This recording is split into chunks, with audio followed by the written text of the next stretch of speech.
Hi යාළුවනේ කොහමද? අද මම ඔයාලත් එක්කලා රස කෑමක් හදන්නයි යන්නේ.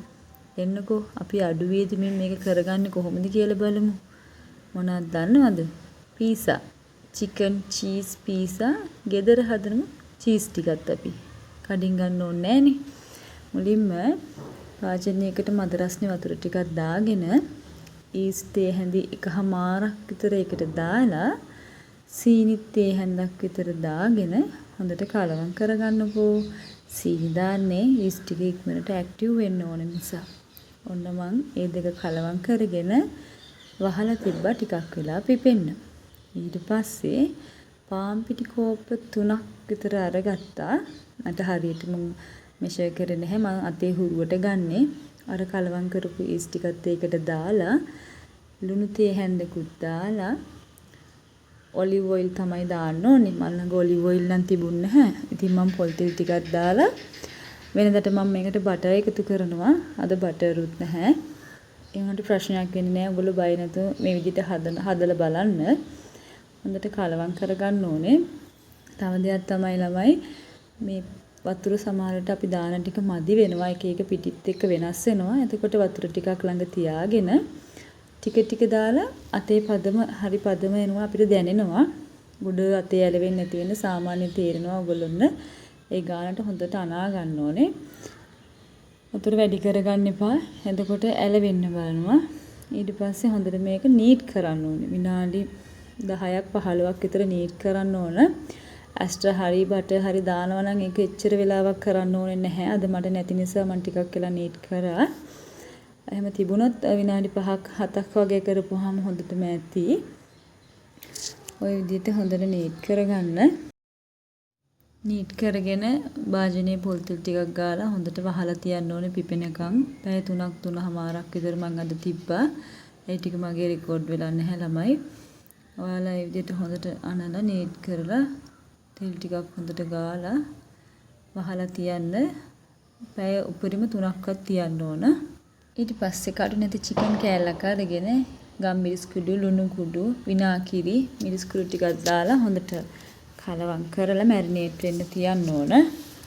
ඊට පස්සේ මම ගෙදර තිබුණු එළවලු වර්ග ටික අරගෙන ඔයාලා දන්නවනේ ඉතින් පීසා වලට ගන්නේ තක්කාලි ලුණු බෙල් පෙපර් මාළු මිරිස් වගේ ගෙදර තිබුණු ජාති ටික අරගෙන ඒ ටික හොඳට සෝදලා ගත්තා.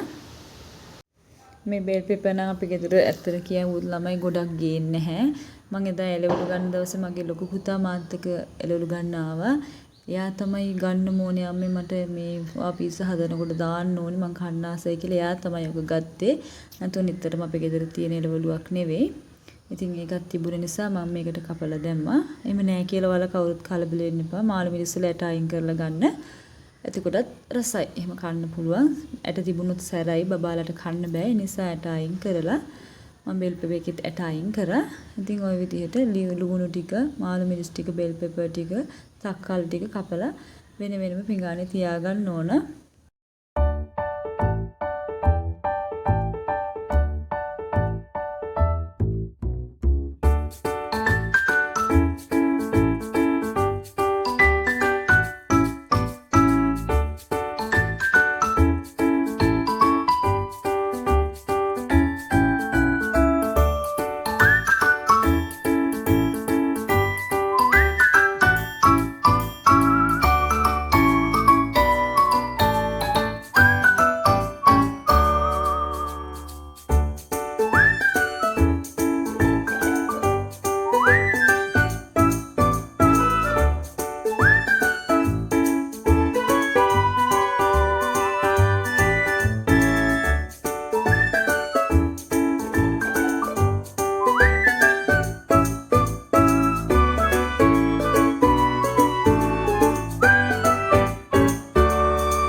දැන් අපි ක්‍රීම් චීස් එක හදාගමු. ඒකට ඕන වෙන්නේ අපිට ෆ්‍රෙෂ් මිල්ක්, පාම් පිටි, චීස් කෑලි 2ක් හෝ 3ක්.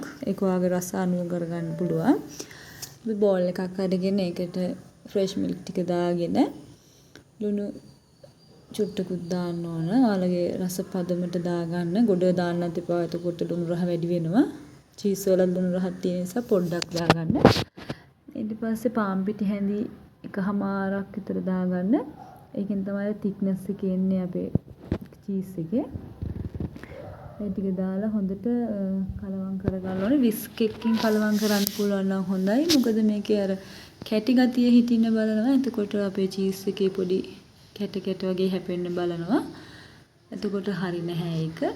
ඒ නිසා හොඳට විස්ක් එකක් අරගෙන විස්ක් කරගන්න. ඊට පස්සේ අපිට පුළුවන් ඇස්ට්‍රා හෝ බටර් ටිකක් ටිපේ තියලා ඒක රත් වෙනකොට අපේ මිශ්‍රණය මේකට දාන්න. මේක දාපු වෙලේ ඉඳලා හැම වෙලේම ළමයි කලවම් කර කර ඉන්න ටක් ගාලා ඝන වෙන්න බලනවා. ඒකටම චීස් කෑලි 2ක් දාලා හොඳට මික්ස් එකේ කලවම් කරගන්න. නැත්තම් මේ අඩි අල්ලන්න බලනවා. හොඳට උකු ගතියට ක්‍රීමි ගතියට එනවා. මේක හරිම රසයි. බලන්න මේ වගේ පදමට එනකොට ලිප් ඕෆ් කරලා ටිකක් වෙලා ඒත් බෑවට පස්සෙත් කලවම් කරගෙන ඉන්න ඕනේ. නැත්තම් ඒත් ටික හයි වෙන්න බලලා මේක කොහොමද නිමුණට පස්සේ හයි වෙන එකක්. මේක පරිස්සමට හදා ගන්න ඕනේ. මේක තමයි රස මේක හරි රසයි.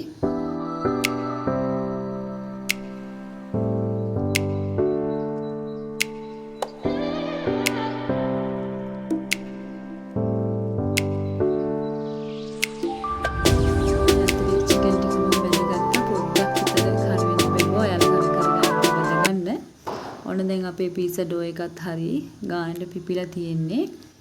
ඉතින් මේ පිපුණු පීසා ඩෝ එකේ වායු බුබුලු තියෙනවා. අපි අතින් පොඩ්ඩක් තද කරලා ඒ බුබුලු ටික අයින් කරගන්න ඕනේ. මම ඒ බුබුලු ටික අයින් කරගෙන මේක කොටස් 3කට වෙන් කරගත්තා. මම සාමාන්‍යයෙන් ගෙදර පීසා 3ක් හදනවා අනිවාර්යයෙන්ම හදද්දී. මේ ප්‍රමාණය තමයි මේ දීලා තියෙන්නේ. ඉතින් ඒක කොටසක් අරගෙන මම මේ විදිහට පීසා ට්‍රේ එකට දාගෙන හැමීට පරිස්සමට දෙපැත්තෙන් රොටියක් අපි වඩන්නේ. අනේ ආකාරයට හැමීට ටික ටික ටික ඇඩ් කරගෙන කඩා ගන්න හොඳ නැහැ. මැද කැඩුණොත් අපේ දාන ටොපින් සේරම වැටෙනවා. පරිස්සමට රොටිය වඩා ගන්න ඕනේ.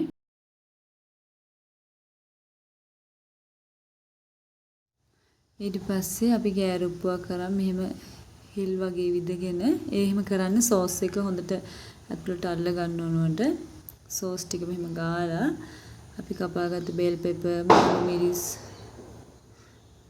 ලූණු ඒ සේරම මේකට දාන්න ඕනේ. වටේ පිටේ සද්ද ගණන් ගන්න එපා ළමයි. මෙහෙට නත්තල් සමරනවා, මල් වෙඩි දානවා, රතිඤ්ඤා දානවා, ගොඩක් සද්දයි. ඉතින් මේ අපේ ක්‍රීම් චීස් එකත් අපි උඩින් දාගත්තා. මේක හරිම ලස්සනයි, හරිම රසයි. ගොඩක් ක්‍රීමි මේක. කාලා බලන්න ඔයාලා මම කමෙන්ට් එකක් දාලා මට හදලා කියන්නකෝ මගේ රෙසිපි එක හොඳද කියලා. ඇත්තටම මේක රස රෙසිපි එකක්.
හරි අපි මේක හදාගෙන ඉවරයි. දැන් 210ට විනාඩි 10ක් ප්‍රී හීට් වුණ oven එකට මේක දාගන්න යන්නේ අපි. විනාඩි 20ක් හෝ 15ක්. ඒ කියන්නේ oven එකකින් oven එකට මේක වෙනස් වෙනවා. ඒ වෙලාව මේක බේක් වුණාම හොඳටම ඇති. මගේ oven එකේ නම් මට විනාඩි 20යි ගියේ. මේ තියෙන්නේ අපේ ලස්සනට ආපු චීස් දාපු පීසා එක. ඇත්තටම මේක ගොඩක් රසවත් වුණා. හැමෝම ආසාවෙන් කෑවා. ඔයාලා හදලා බලන්න මේක ගොඩක් රස රෙසිපි එකක්. චීස් නෑ කියලා දුක් වෙන්න ඕනේ නැහැ.